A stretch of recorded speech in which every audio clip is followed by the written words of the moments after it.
Hello everyone, my name is Kirti. I am a student of BSc Chemistry Honors second year.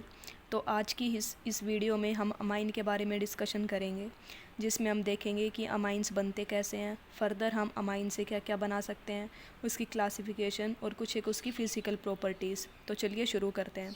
तो amines होते क्या हैं? The species which are formed by replacement of one or more H atoms from alkanes, cycloalkanes, benzene या side chain of benzene by amino group. यानी कि या तो हम एल्केन्स, साइक्लोएल्केन, बेंजीन और साइड चेन ऑफ बेंजीन में से हम एच एटम को रिमूव करके अगर वहाँ पे NH2 ग्रुप लगा देते हैं तो हमारे पास जो प्रोडक्ट बनते हैं वो होते हैं अमाइंस। दूसरा, अगर हम एलिसाइक्लिक रिंग या एरोमेटिक रिंग में से कार्बन एटम को हटा के नाइट्रोजन एटम अगर ऐड कर देंगे तो भी हमारे पास अमाइंस बनते हैं। तो अमाइंस हम दो तरीके से बना सकते हैं। पहला तो या तो हम एल्केन, साइक्लो एल्केन, बेंजीन या साइड चेन ऑफ बेंजीन में से H को रिमूव करके NH2 लगा दें। दूसरा, एलिसाइक्लिक रिंग और एरोमेटिक रिंग में से कार्बन को रिमूव करके नाइट्रोजन ग्रुप लगा दे तो भी हमारे पास क्या बनते हैं? अमाइंस।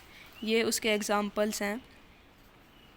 RCH3, अगर इसमें से हम एक H को रिमूव करके NH2 लगा देते हैं तो हमारे पास अमाइन बन जाता है।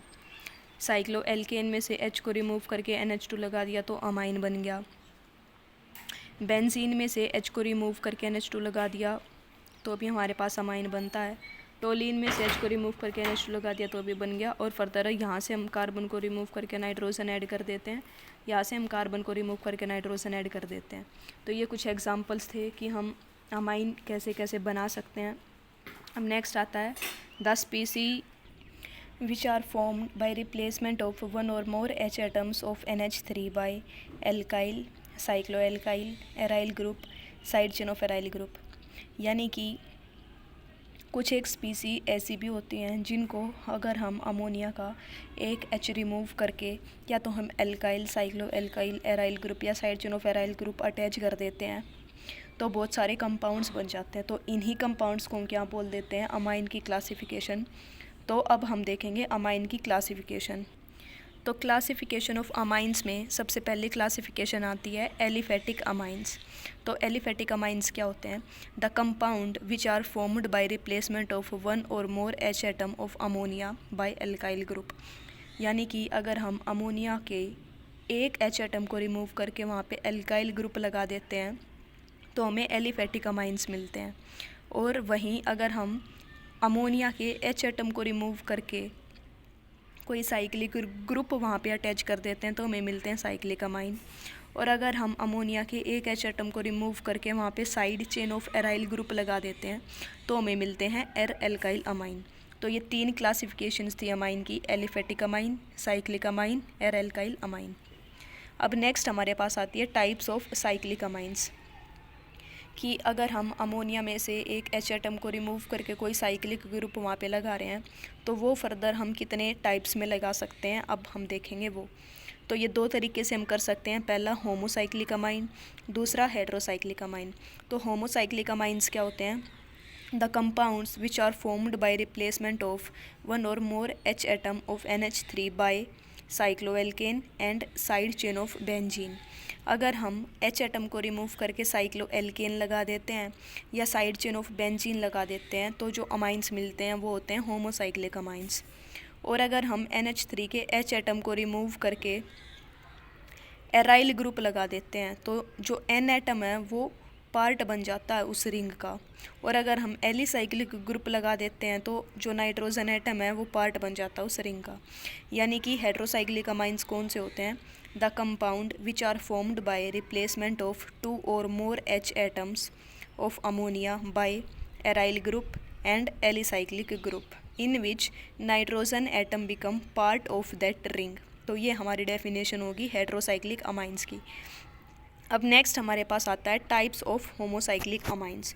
होमोसाइक्लिक अमाइंस के भी दो टाइप होते हैं हमारे पास। पहला होता है एलिसाइक्लिक अमाइन, दूसरा होता है एरोमेटिक अमाइन।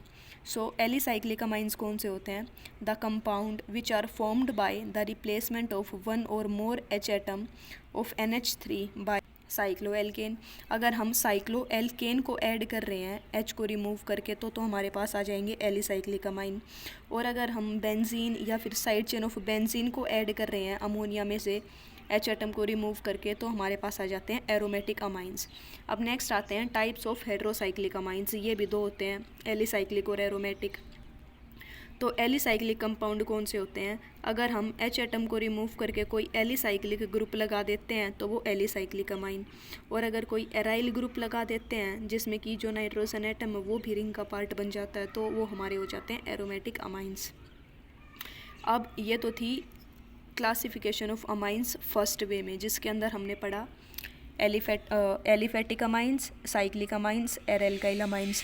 उसके बाद हमने साइक्लिक अमाइंस के दो पार्ट पढ़े, होमोसाइक्लिक एंड हेट्रोसाइक्लिक। फिर होमोसाइक्लिक के हमने एलिसाइक्लिक और एरोमेटिक पढ़े।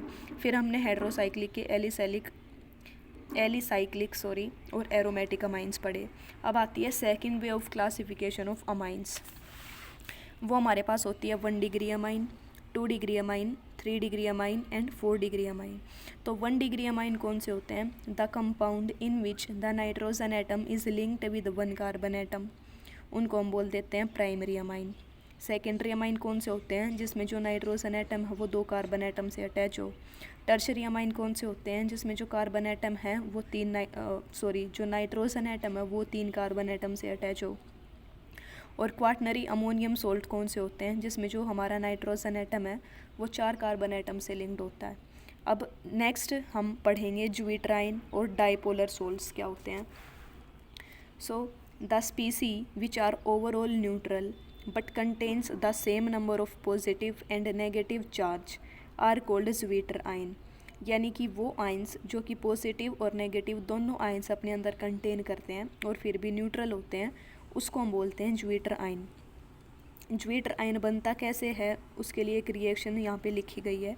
हमने ले लिया अल्फ़ा अमीनो एसिड्स हमने ले लिया।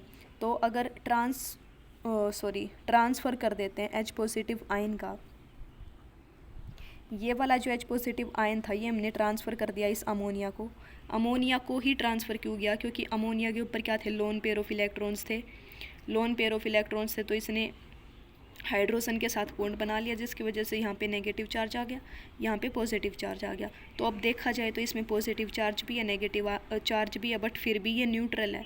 तो ऐसे आयंस को हम बोलते हैं ज्यूट्राइन। ओके, यहाँ पे एक और एग्जाम्पल दिखाया गया है ज्यूट्राइन का। जैसे हमने ले लिया पैरा अमीनो बेंजोइक एसिड, ये हमारे पास है पैरा अमीनो बेंजोइक एसिड। इसमें भी ऑक्सीजन क्योंकि ज़्यादा इलेक्ट्रोनेगेटिव है तो हाइड्रोजन के इलेक्ट्रॉन्स को अपनी तरफ खींच लेगा, जिसकी वजह से ये वाले जो लोन पेयर है ये अटैक कर देंगे इस पे, तो transfer of H positive ion हो गया।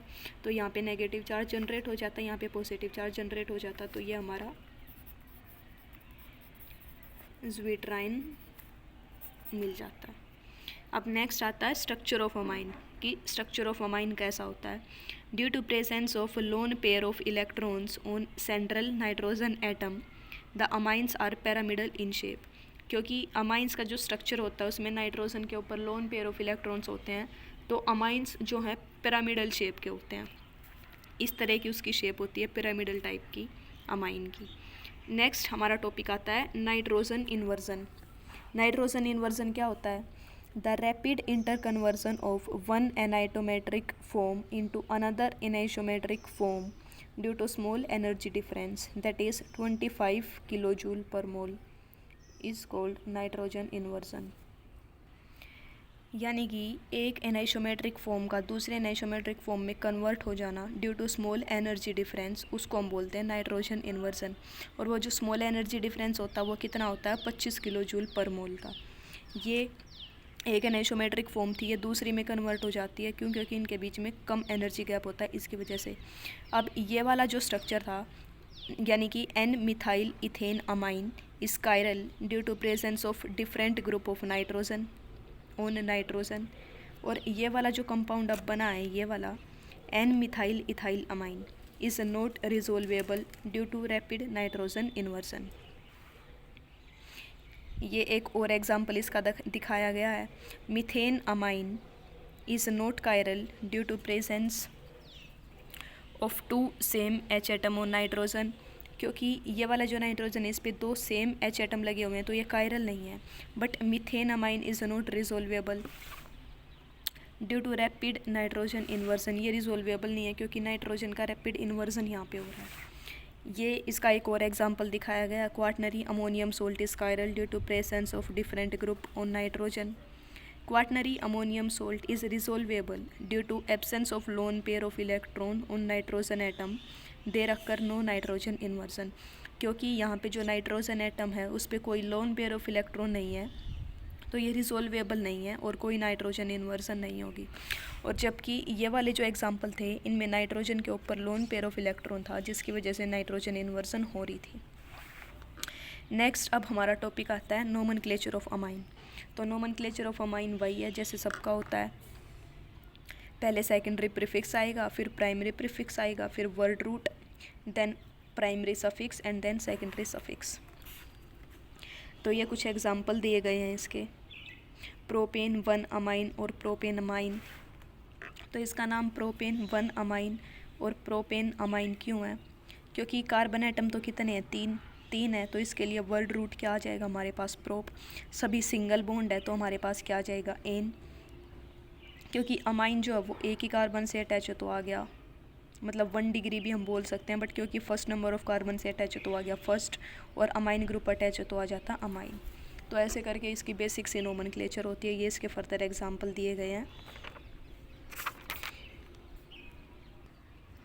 ये भी नोमेनक्लेचर के ही एग्जांपल हैं कि हमने कैसे इनको नोमेनक्लेट किया, aryl, phenyl, aniline, benzyl amine, benzyl, methyl benzene जिसको हम टोलिन भी बोल देते हैं, इथीन, इथीन अमाइन, प्रोपीन। तो ये सारे नोमेनक्लेचर के ये एग्जांपल हैं, इनको आप खुद से करने की ट्राई करना, ईजी हैं ये सभी।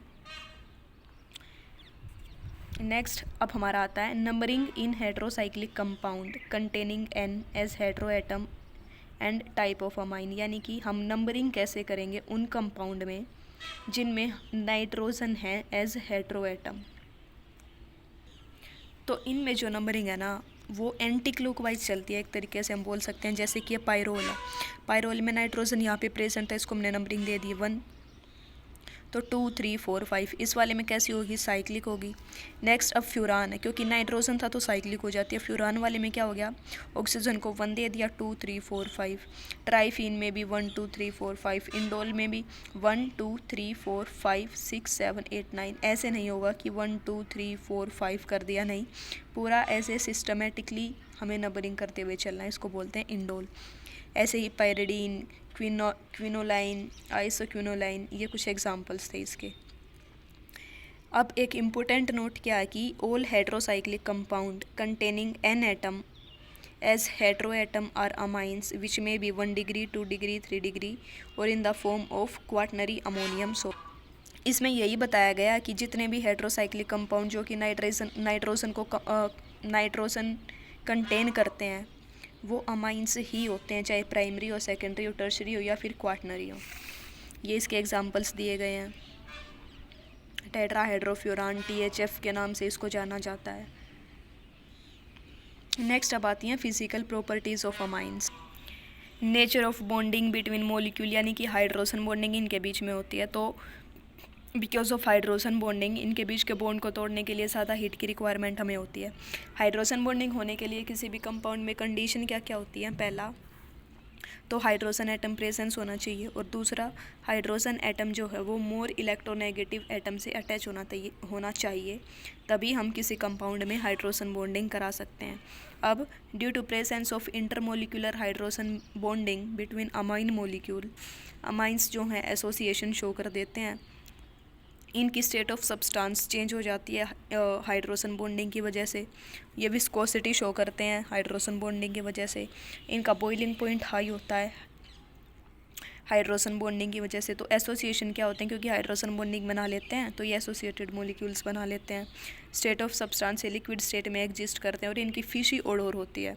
विस्कोसिटी क्या होती है, हाई विस्कस होते हैं हाइड्रोकार्बन्स की कंपैरिजन में, एल्काइल हैलाइड की कंपैरिजन में और ईथर्स की कंपैरिजन में। बॉइलिंग पॉइंट इनका ज़्यादा होता है ऑब्वियसली, क्योंकि हाइड्रोजन बॉन्डिंग इनके बीच में होती है, तो इनके बीच के बॉन्ड को तोड़ने के लिए ज़्यादा हीट की रिक्वायरमेंट होती है। Solubility due to the presence of intermolecular hydrogen bonding between amine and H2O molecule, ये सोल्यूबल होते हैं पानी में। अब हम देखेंगे कंपैरिजन इनकी प्रॉपर्टी का एल्कोहल के साथ कंपेयर करके। तो पहला आता है comparison of association of amines and alcohols. तो अमाइन और एल्कोहल दोनों में हाइड्रोजन बॉन्डिंग होती है। On moving from 1 degree amine and 1 degree alcohol, the extent of hydrogen bonding increase due to high electronegativity of oxygen atom in alcohol, then low electronegativity of nitrogen atom in amine, यानी कि oxygen ज़्यादा electronegative होता है और nitrogen जो है oxygen से कम electronegative होता है। तो एक्सटेंड ऑफ एसोसिएशन किसका ज़्यादा होता है? एल्कोहल का, और कम किसका होता है? अमाइन का। एल्कोहल का ज़्यादा क्यों होता है? क्योंकि इसमें ऑक्सीजन मोर इलेक्ट्रोनेगेटिव होता है और अमाइंस में नाइट्रोजन जो है ऑक्सीजन की कंपेरिजन में कम इलेक्ट्रोनेगेटिव होता है। नेक्स्ट आता है comparison of solubility among aliphatic amines and aniline. Aliphatic amine और एनिलीन के बीच में हम सोल्यूबिलिटी का कंपैरिजन करेंगे। ये हमारे पास क्या हो गया? एलिफेटिक एनिलीन, ये भी हाइड्रोजन बॉन्डिंग शो कर रही है, मोर एल्काइल पार्ट। इसमें जो एल्काइल पार्ट है वो बल्कि है तो लेस सोल्यूबल होगा पानी में। ये वाला जो इसमें एल्काइल पार्ट कम है तो ये ज़्यादा सोल्यूबल होगा पानी में। तो जो नॉन पोलर हाइड्रोकार्बन पार्ट है वो ज़्यादा है एनिलीन में देन इन एलिफेटिक अमाइन। तो जो सोल्यूबिलिटी है एनिलीन की पानी में वो कम होगी then that of aliphatic amine, यानी कि एनिलीन जो है कम सोल्यूबल होते हैं और एलिफेटिक अमाइंस ज़्यादा सोल्यूबल होते हैं। क्यों? क्योंकि इनमें एल्काइल पार्ट बल्कि होता है और इनमें जो एल्काइल पार्ट है वो कम होता है। नेक्स्ट अब आता है comparison of solubility among primary, secondary and tertiary amines. Primary, secondary और टर्शरी अमाइन में सोल्यूबिलिटी का कंपैरिजन हम करते हैं। On moving from 1 degree amine to 3 degree amine, number of hydrogen atom decrease करते जाते हैं। So extent of hydrogen bonding between amine and H2O molecule also decrease, and number of hydrogen bonding in between tertiary amine and H2O. So solubility also decrease as 1 degree, 2 degree, 3 degree. यानी कि जब हम 1 degree से 3 degree जाते हैं तो number of hydrogen atom decrease कर जाते हैं, जिसकी वजह से हाइड्रोजन बॉन्डिंग जो होती है पानी और अमाइन के बीच में वो डिक्रीज़ कर जाएगी। तो सबसे ज़्यादा सोल्यूबल कौन से होते हैं? प्राइमरी, फिर सेकेंडरी और फिर टर्शरी। तो जो amount of heat required to separate amine molecule also decreases, therefore boiling point भी क्या हो जाता है? सबसे ज़्यादा 1 degree, then 2 degree and then 3 degree. Next हम देखते हैं बेसिक नेचर ऑफ अमाइन, कि अमाइन जो है वो बेसिसिटी क्यों शो करता है। The substance which can donate lone pair electron to the outside species and get stabilized by itself is called a base. ये बेस की प्रॉपर डेफिनेशन होती है, यानी कि वो सब्सटेंस जो अपने लोन पेयर ऑफ इलेक्ट्रॉन को डोनेट कर दे किसी दूसरी स्पीसी को और फिर अपने आप ही स्टेबलाइज हो जाए, ऐसे सब्सटेंस को हम बोलते हैं बेस। तो ये हमारे पास क्या है? 3 डिग्री अमाइन, जो कि बेसिक होता है नेचर में, क्योंकि जो इसके लोन पेयर है ये किसी दूसरे सब्सटेंस को डोनेट कर देता है और क्वाटनरी अमोनियम सोल्ट बना लेता है जो कि स्टेबल होता है। तो ये हम बोल सकते हैं कि बेसिसिटी शो करता है। अब वाई क्वेश्चन क्या आता है कि Y quaternary ammonium salt is not basic in nature, कि ये स्टेबल तो है बट ये बेसिक क्यों नहीं है नेचर में। ये हमारे पास 3 डिग्री अमाइन है, ये क्वाटनरी अमोनियम सोल्ट हमारे पास है, ये हमारे पास 3 डिग्री अमाइन है, इसने अपने लोन पेयर डोनेट करे इसको और हमारे पास क्वाटनरी अमोनियम सोल्ट बन गया। अब due to absence of free lone pair electron on hetero atom it is not basic in nature, क्योंकि यहाँ पे कोई भी लोन पेयर ऑफ इलेक्ट्रॉन नहीं है, इसकी वजह से जो हमारा क्वाटनरी अमोनियम सोल्ट होता है वो बेसिक नहीं होता नेचर में। तो अब यह कंपैरिजन पूछा गया बिटवीन स्ट्रक्चर 1 एंड 2 कि बेसिसिटी ऑर्डर को एक्सप्लेन करो, कौन कम बेसिक है कौन ज़्यादा बेसिक है। तो जो हमारा स्ट्रक्चर फर्स्ट है, यानी कि ये जो हमारा स्ट्रक्चर फर्स्ट है और ये हमारा जो है स्ट्रक्चर सेकंड है, तो इनके बीच में हमें बेसिसिटी एक्सप्लेन करनी है। तो इन structure first loan pair electron on hetero atom are involved in resonance to acquire aromaticity, and thus the lone pair electron are not freely available for donation to outside species।